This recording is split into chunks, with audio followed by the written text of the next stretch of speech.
बिस्मिल्लाहिर्रहमानिर्रहीम सन्यासी बाबा उल्फत हुसैन की तरफों अस्सलाम वालेकुम। अज का मौजू है तुहाडियां अखां तो एक पर्दा लाण लगा। आ जेडे के बंदे ठगे जाते एडे के सीधे साधे लोग ने हकीमां कोल चले जाते ने वो कैमिकल पा के ए मजून दे विच तुहानूं दे जेडे के चंद दे नूं ताकत रहिंदी है ये ऐसा कैमिकल पाਉਂਦੇ ने कि जिहदे नाल तुहाडे गुर्दे खराब हो सकते हैं, मेदा खराब हो सकता है, जिगर खराब हो सकता है। क्यों नहीं कि अल्लाह ताला दीआं बनाईआं चीज़ां तुसीं खुद इस्तेमाल करो, अपने हथी बनाओ, तुहाडा दिल मन्ने मेरे को लो नहीं तो हथी बना के खाओ, लेकिन धोखे च ना आओ। लैना की है सब तो पहले नंबर ते है खराती। ये खरातीन अल्लाह की पैदावार है ते रब ने तांबे की ताकत पाई। जेड़े बंदे तांबे का कुछ तो नहीं ना खा सकते ए खरातीन खा लो। ए जाफरान पा लो, ये अल्लाह दे नेक बंदे हो।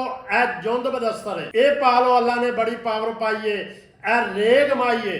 ये सारिया चीज़ां तुसी तोला तोला लै लो, कुट पीस के पाउडर कर लो। ए पंसारी को मजून लै लो, किसी को जान की लोड़ नहीं। ये मिक्स करके थोड़ा जिहा शहद पा के इनू दुध ना इस्तेमाल करो, शहबत च कमी नहीं आएगी, नफ्स लोहे तरह टाइट रहेगा, मर्दाना कमजोरी महसूस नहीं करोगे, तुहाडे जिस्म नू फुल पावर दे। लेकिन किसी को ठगे ना जाओ, धोखा ना खाओ। बाकी वीडियो कई बंदे मेरी ला रहे ने और नंबर अपना चला रहे ने, धोखा नहीं खाना, फ्रॉड बड़े बंदे कर रहे ने। मेरी सिर्फ ये 3 नंबर, ये तो इलावा कोई होर नंबर नहीं। ये तुसी जदों कॉल करनी, राबता करना है, ये करना है। धोखे च नहीं आना, ठगे नहीं जाना। अगली वीडियो तक इजाजत दो। अल्लाह।